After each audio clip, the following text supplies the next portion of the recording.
अगर आप भी चाय छानकर पत्ती ज़ाया कर देती हैं तो आज की वीडियो देखने के बाद आपने पत्ती को ऐसे संभाल के रखना है जैसे कोई नायाब चीज़ हो। हम कोशिश करते हैं कि आपके घर में मौजूद आम सी चीज़ों से ऐसे कमाल के काम लिए जाएं कि आप भी कहें अरे ये तो मुझे पहले क्यों नहीं पता था। क्योंकि हमारे इस चैनल पर आपको ऐसी ज़बरदस्त kitchen tips, cleaning tricks, home hacks और रोज़मर्रा ज़िंदगी के आसान नुस्खे जो शायद आपने पहले कभी ना आजमाए हो यहाँ पर आपको मिलेंगे। तो बस आपने ये करना है कि वीडियो को आखिर तक ज़रूर देखना है क्योंकि कुछ ना कुछ आपके लिए फ़ायदेमंद ज़रूर होता है। तो टाइम को ज़ाया किए पर आइए चलते हैं आज की पहले टिप के पास। अक्सर किचन में हम ये करते हैं कि हमारे पास कप रखने की जगह नहीं होती। जब हम एक दूसरे के ऊपर इस तरह से कप रखते हैं तो वो उठा करके नीचे गिर जाते हैं, सारे के सारे कप टूट जाते हैं या ख़राब हो जाते हैं। लेकिन अब आपको आसान ट्रिक दूंगी। आपने एक छोटी सी प्लेट लेनी है, चाहे तो कोई पिर्च भी आप ले सकते हैं। तो आपने यूं करके कपों को रख लेना है। एक कप को उल्टा करना है, उसका हैंडल दूसरे में घुसाना है, उसको उल्टा करना है, तीसरे का हैंडल उसमें घुसाना है, चौथे को हैंडल तीसरे में घुसाना है और आप देखेंगे कि आपके पास इतना खूबसूरत सा ये एक ऑर्गेनाइजर बन के रेडी हो चुका है। इसके ऊपर दूसरी प्लेट रख के फिर आप 4 कप 5 कप और रख सकते हैं और जितनी बड़ी प्लेट होगी उतने ही ज़्यादा कप रख के आप आराम से इनको संभाल सकते हैं। ना तो कप टूटेंगे और ना ही बदनमार लगेंगे रखे हुए। तो है ना माइंड ब्लोइंग। उम्मीद करती हूँ आपको ज़रूर पसंद आई होगी। आइए बढ़ते हैं अगली टिप की तरफ। तो क्या होता है, लीमू हम लेके आते हैं लेकिन हमें लीमू का जूस चाहिए होता है, जिसके लिए हम इसको पहले सिक्वीज़ करते हैं, जूस निकालते हैं, फिर हम उसको किसी स्प्रे बॉटल में डालते हैं, फिर उसको अगर हमने स्किन पे इस्तेमाल करना हो, क्लीनिंग के लिए इस्तेमाल करना हो, बहुत लंबा प्रोसेस होता है। आज मैं शॉर्टकट ट्रिक आपको बताऊंगी। आपने लीमू को इस तरह से काट लेना है छुरी से और फिर थोड़ा थोड़ा प्रेस करके इसका जूस इकट्ठा कर लेना है। उसके बाद आपने क्या करना है, अगर तो आपको किसी क्लीनिंग के लिए चाहिए या फिर अपने स्किन के लिए चाहिए तो आपने छोटी ले लेनी है पम्प। स्प्रे बोतल के ऊपर जो पंप लगा हुआ है बस आप इसके बीच में घुसाएं और जितना चाहें इसका लीमू का रस निकालें, अपने हाथों पे लगाएं, चेहरे पे लगाएं, पाँव पे लगाएं, या फिर आप किचन की क्लीनिंग के लिए इसके रस को इस्तेमाल करना चाहती है, जैसे आप चाहें वैसे आप इसको इस्तेमाल कर सकते हैं। शॉर्टकट तरीका है, आपको लीमू को काट कर उसका जूस निकाल कर उसको छान कर उसके बीज अलग कर लंबे प्रोसेस में नहीं गुजरना होगा। तो है ना ज़बरदस्ती कमाल की ये टिप। आइए देखते हैं अगली शानदार सी टिप कौन सी है। तो यहाँ पे मैंने ले ली है पेट्रोलियम जिली वैसलीन। आपने अपने हिसाब से लेनी है, क्वांटिटी के हिसाब से। उसके बाद इसमें मैं डाल रही हूँ थोड़ा सा सोडा, जो खाने का सोडा होता है वो आपने आधा चम्मच लेना है। 1 चम्मच पेट्रोलियम जेली और 1 चुटकी से थोड़ा सा ज़्यादा आपने सोडा ले लेना है। दोनों अज्जा को हाथों से अगर आप मिक्स करें या चम्मच से मिक्स करें, जो आपको आसान लगे। अच्छी तरह मिक्स करने के बाद आपने थोड़ा सा इसमें कच्चा दूध डाल लेना है। फिर बहुत अच्छे तरीके से इनको मिक्स करने के बाद आपने क्या करना है, अपने हाथों की अच्छी तरह से मालिश करनी है। होता क्या है कि हम किचन में काम करके हमारे हाथ इतने खुरदरे हो जाते हैं, हम हाथों की स्किन का बिल्कुल ख्याल नहीं रखते। फेस के ऊपर हम डिफरेंट कलर किस्म की क्रीम्स इस्तेमाल करते हैं लेकिन हाथ और पाँव हमारे ऐसे ही रह जाते हैं। एड़ियाँ फटी हुई होती हैं, नाखूनों के बीच में इतनी फटी होती हैं कि मैल घुस जाती है जो कि साफ़ नहीं होती। तो बस आपने रोज़ाना अगर ये काम कर दिया, पेट्रोलियम जिली के अंदर थोड़ा सा आपने सोडा डाल के, थोड़ा दूध डाल के एक लोशन बना के अपने हाथों की, अपने पाँव की जो जगह काली हैं फटी हुई हैं अच्छी तरह से आपने मसाज कर लेना है।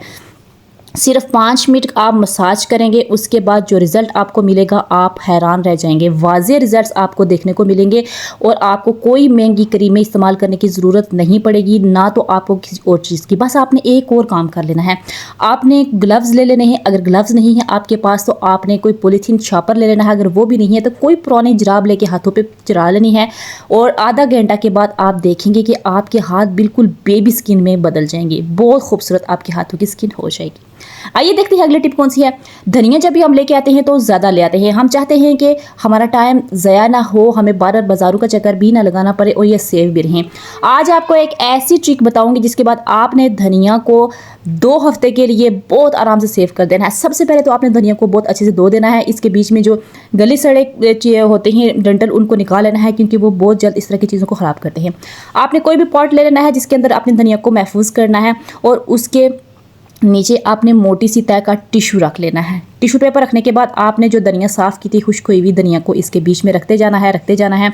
लेकिन कोशिश ये करनी है कि धनिया बिल्कुल साफ़ सुथरी होनी चाहिए, उसमें गले सड़े या पीले पत्ते जो हो जाते हैं वो नहीं होने चाहिए। अगर कहीं आपको नज़र आ जाए तो आप उनको निकाल लीजिए, ठीक है। उसके बाद आपने सारी धनिया जो भी आपने महफूज करनी है इसके इसी पॉट में डाल लेनी है जिसके नीचे आपने टिश्यू पेपर रखा होगा। अब लास्ट पे आपने क्या करना है, उसके ऊपर भी आपने टिश्यू पेपर यूँ करके रख लेना है। बस इतना सा आपने काम करना है। ऊपर से इसके ढक्कन को कर देना है बंद। अब आप इसको फ्रिज में रख दें। आप यकीन जाने 2 हफ्ते तक आपका धनिया बिल्कुल फ्रेश और इसी तरह का हरा भरा रहेगा। आपको बार बार लाने की ज़रूरत नहीं पड़ेगी, ना ही पैसे खर्च करने की ज़रूरत पड़ेगी। तो है ना ये भी कमाल की टिप। उम्मीद करती हूँ आपको ज़रूर पसंद आई होगी। अगर पसंद आई है तो प्लीज़ प्रेस कर दें अपने अंगूठे के निशान को। आइए चलते हैं आगे। यहाँ पे बहुत कमाल की टिप आपके लिए लेके आई हूँ। यहाँ पे आप देख सकते हैं एक मेरे लिए पास बोतल है जो कि आप पानी की बोतल ले सकते हैं, किसी ड्रिंक की बोतल ले सकते हैं, जो भी आपके पास है, ठीक है। उसकी गर्दन मैंने ऊपर से तो काट लिया और अब आपने क्या करना है, सीजर से कैंची से उसको मिड में कुछ इस तरह से काटना है। पूरा नहीं काटना, थोड़ा सा नीचे से आपने छोड़ देना है। बस खूबसूरत सा ऑर्गेनाइज़र आपके पास बन चुका है। आपने क्या करना है, घर में पड़े हुए जो भी आपके पास कप हैं, अगर और कोई जगह नहीं है ना कप रखने की, तो सबसे महफूज जगह ये है। आपने एक एक करके सारे कपों को इसके अंदर रख देना है। पहली बात, आपके कप के बार बार जो कूंटे टूट जाते हैं, साइड से खराश आ जाती हैं, चीर पड़ जाते हैं, वो बिल्कुल भी नहीं होगा। दूसरी बात, बहुत कम जगह घेरेंगे, आपको अलग अलग टोकरियों की ज़रूरत नहीं पड़ेगी और हाँ, गिरने का खदशा भी नहीं होगा, ना ही टूटने का। बहुत कम जगह पे आप इनको बहुत खूबसूरती से सजा के रख सकते हैं। तो है ना ये कमाल की टिप, ज़बरदस्त टिप। जहाँ मर्जी चाहे आप कप रखें, अगर ये गिर भी जाएँ तो कप टूटेंगे नहीं। आपने इस टिप को ज़रूर ट्राई करना है और अपने किचन को 4 चांद इस तरह की छोटी छोटी टिप से ज़रूर लगाना है। उम्मीद करती हूँ और कोई अगर आपको टिप पसंद आई होगी या नहीं, ये आपको ज़रूर पसंद आई होगी। अगर आपको पसंद आई है तो प्लीज़ वीडियो को लाइक करके अपने दोस्तों में, अपने रिश्तेदारों में शेयर तो ज़रूर कर दीजिए। तो दोस्तों अगली टिप में होने वाला है धमाका, क्योंकि हमने हरी मिर्चों को सेव करना है, वो भी लंबे टाइम तक। तो सबसे पहले आपके पास जितनी भी हरी मिर्चें हैं उनको बहुत अच्छे तरीके से आपने धो लेना है ताकि मिट्टी वगैरह निकल जाए। उसके बाद आपने क्या करना है, इसके जो डंठल लगे हुए होते हैं एक एक करके सबके निकाल देने हैं, क्योंकि जब भी मिर्चें ख़राब होती हैं तो डंठल सबसे पहले ख़राब होते हैं। कोई एक डंठल भी ख़राब हो गया तो सारी मिर्चें ख़राब हो जाएंगी। सारी मिर्चों को अच्छी तरह से साफ़ कर लिया है आपने। उसके बाद आपने क्या करना है, आपके घर में अगर पेम्पर है ना बच्चों का, तो बस आपने पेम्पर ले लेना है। आपको हैरानगी होगी, लेकिन हाँ मैं बिल्कुल ठीक और जो एक्सपीरियंस मैंने किया है वो आपको बता रही हूँ। छोटा सा पीस आपने पेम्पर का ले लेना है। उसके बाद आपने अगला प्रोसेस करना, उसके बाद आपने क्या करना है, कोई भी पॉट ले लेना है जिसके अंदर आपने इन मिर्चों को 1 महीने तक सेव करना है, ठीक है। आपने ये ख्याल रखना है कि मिर्चें बिल्कुल साफ़ सुथरी होनी चाहिए, डंठल उतरे हुए होने चाहिए, गली सड़ी मिर्चें नहीं होनी चाहिए, साफ़ सुथरी मिर्चें होनी चाहिए। सारी इसके अंदर डाल देनी है। उसके बाद जो पीस आपने पेम्पर का लिया था, साफ़ सुथरे पेम्पर का, वो इसके ऊपर बस आपने रख देना है और ऊपर से बंद कर देना। आपको पता है कि पेम्पर सारी नमी खींच लेगा और जब इन चीज़ों के ऊपर नमी नहीं होगी तो फिर ख़राब कहाँ से होगी, कभी भी नहीं होगी। आप इनको फ्रिज के अंदर रख लें और 1 महीने तक इनको महफूज करें। हरी भरी मिर्चें आपको ऐसे ही मिलेंगी जैसे कि आपने अभी अभी ख़रीद के लाई हैं। बहुत कमाल की, बहुत ज़बरदस्त सी money saving, time saving tip है, आपने ज़रूर करनी है। लेकिन अब इनके डंठल हैं जो, ये हमने नहीं गिराने, इनसे भी हमने काम लेना है। तो आपने क्या करना है, किसी बाउल में पानी ले लेना है, इसके अंदर जो डंठल निकाले हैं उनको इसके बीच में डाल देना है। सारे डंठल जो भी आपने निकाले हैं पानी के अंदर डालने के बाद आपने इसको ढक देना है। ओवरनाइट ढकें तो वेरी गुड, अदरवाइज़ 2 घंटे तक आपने इसको बिल्कुल खिलाना नहीं है। 2 घंटे के बाद जब आप इसकी प्लेट उठाएंगे तो ये डंठल के अंदर जो भी सारा रस है वो पानी में मिक्स हो जाएगा। और अब इनको क्या करना है, इस तरह के पौधे खूबसूरत से हमने घरों में लगाए हुए होते हैं लेकिन उनको कीड़ा लग जाता है, तो बस इस पानी को आपने डाल देना है उन पौधों के अंदर जिन पौधों में कीड़ा लग गया है या पत्ते पीले हो चुके हैं या ख़राब हो चुके हैं या फिर धनिया वगैरह आपने लगाई हैं, तो वहाँ पर आप लगा दें। आप देखेंगे एकदम से हरे भरे हो जाएंगे और कीड़े बिल्कुल ख़त्म हो जाएंगे। आपको महंगी स्प्रे लाकर पौधों पे करने की ज़रूरत नहीं पड़ेगी। आइए बढ़ते हैं अगली टिप की तरफ। तो यहाँ पे आप देख सकते हैं कि मेरे पास 2 नमकदानी हैं, जिनमें आजकल सावन के महीने में मोस्टली ऐसा होता है कि जब भी हम नमक डालते हैं हमने अपनी आसानी के लिए एकदम भर के तो रख देना होता है, लेकिन जब कोई मेहमान आ जाए तो खाना सामने रख के हमें नमकदानियाँ उठानी है और उनके मुँह के आगे रख देनी है। फिर होता क्या है, जब मेहमान हमारे नमक डालेंगे तो नमक तो निकलेगा ही नहीं, वो बिल्कुल ब्लॉक हो जाएंगे उसके जो सुराख हैं, क्योंकि बिल्कुल नमी की वजह से नमक ख़राब हो चुका है, बरसात का मौसम है और हमारे लिए शर्मिंदगी की बात अलग होती है।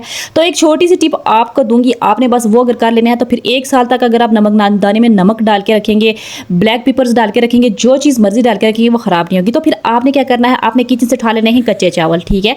कच्चे चावल आपने ले लेने हैं और बहुत ज़्यादा नहीं, बस थोड़े से आपने कच्चे चावल एक पिंच या अगर आप ले लें नमक के अंदर शामिल कर लें। अब चावल तो मोटे होते हैं, नमक निकल जाएगा, चावल तो अंदर ही रहेंगे, कोई नुकसान नहीं होगा। आपने नमकदानी को आराम से ऊपर से बंद कर देना है। उसके बाद आप चाहें तो 1 साल तक नमक को डाल के रख लें, बिल्कुल भी नमक जुड़ेगा नहीं, डलियाँ नहीं बनेंगी और जब भी आप इस्तेमाल करेंगे एकदम फ्रेश ऐसा ही होगा, खुश्क नमक होगा, वो गीला नमक नहीं होगा। अगर आप ब्लैक पेपर या कोई और चीज़ भी रख रहे हैं तो उसमें भी आप इसी तरह से चावल डाल के महफूज कर लें, वो भी बिल्कुल ख़राब नहीं होगी, नमी नहीं आएगी, बिल नहीं चढ़ेगी और आराम से आप इस्तेमाल कर सकते हैं। तो है ना, ये भी ज़बरदस्त सी टिप, उम्मीद करती हूँ आपको ज़रूर पसंद आई होगी। आइए देखते हैं आज की अगली शानदार सी टिप कौन सी है।